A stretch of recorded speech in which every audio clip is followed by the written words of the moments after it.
Most sensible people say that adults cannot be expected to appreciate Christmas as much as children appreciate it. But I am not sure that even sensible people are always right. And this has been my principal reason for deciding to be silly. A decision that is now irrevocable.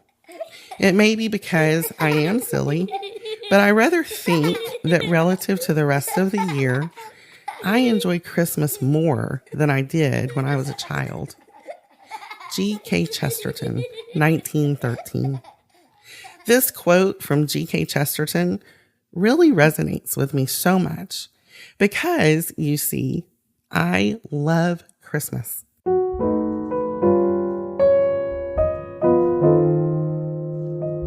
And yes, I believe even more than when I was a child.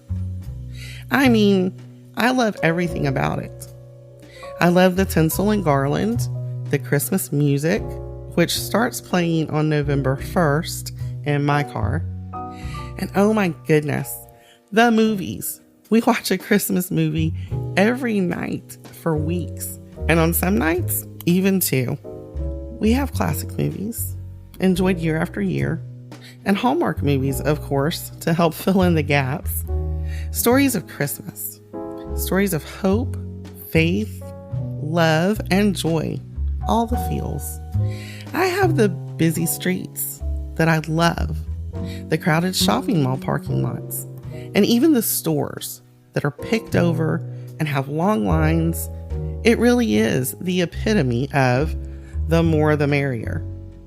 The more people getting ready for Christmas, the merrier the season. I love it.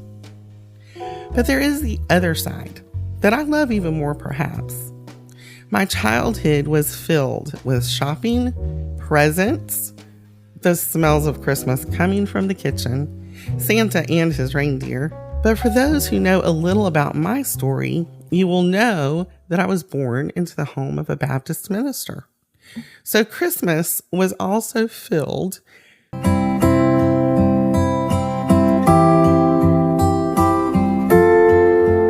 with Christmas carols, caroling parties, hours of listening to my mother as she practiced to sing in a cantata.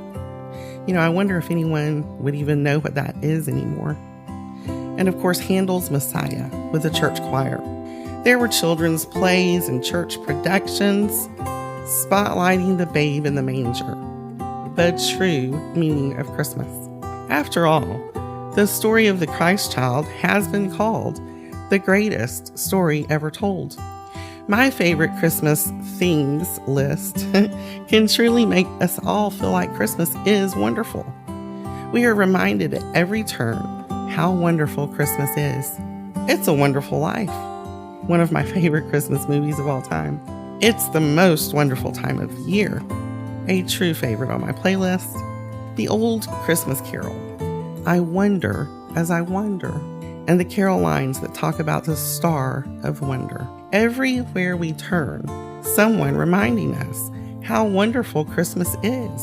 But the story that brings us to celebrate this season, the story of that baby in the manger, I don't know that the characters in this Christmas story would have called any of it wonderful at all.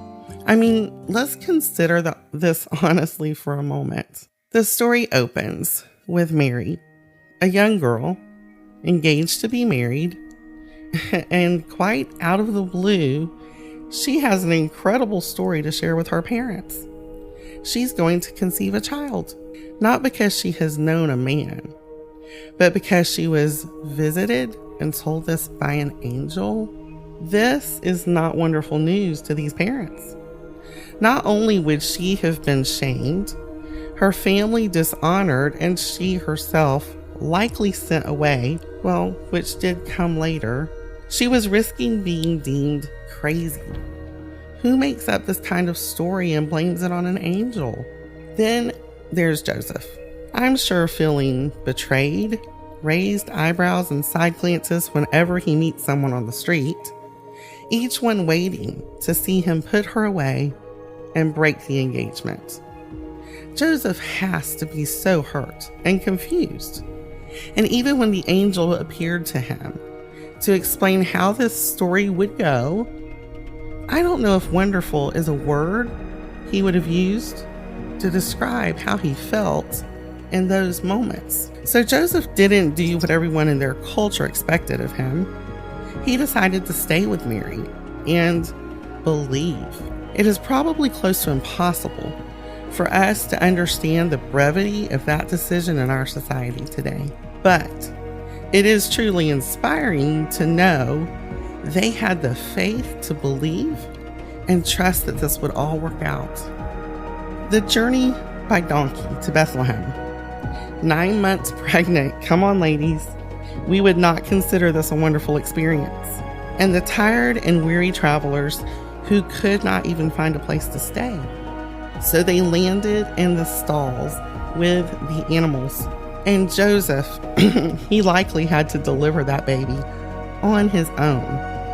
Probably didn't expect things to go down that way. Even the animals in that stable lost their feeding trough. Wonderful has not entered the story yet. Moving on, we have the shepherds. Think about that for a moment. Out in the fields, tending the sheep.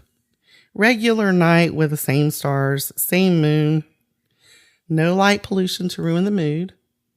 And all of a sudden, angels singing and telling them to go see this baby that had been born. What? It's like close encounters of the first kind.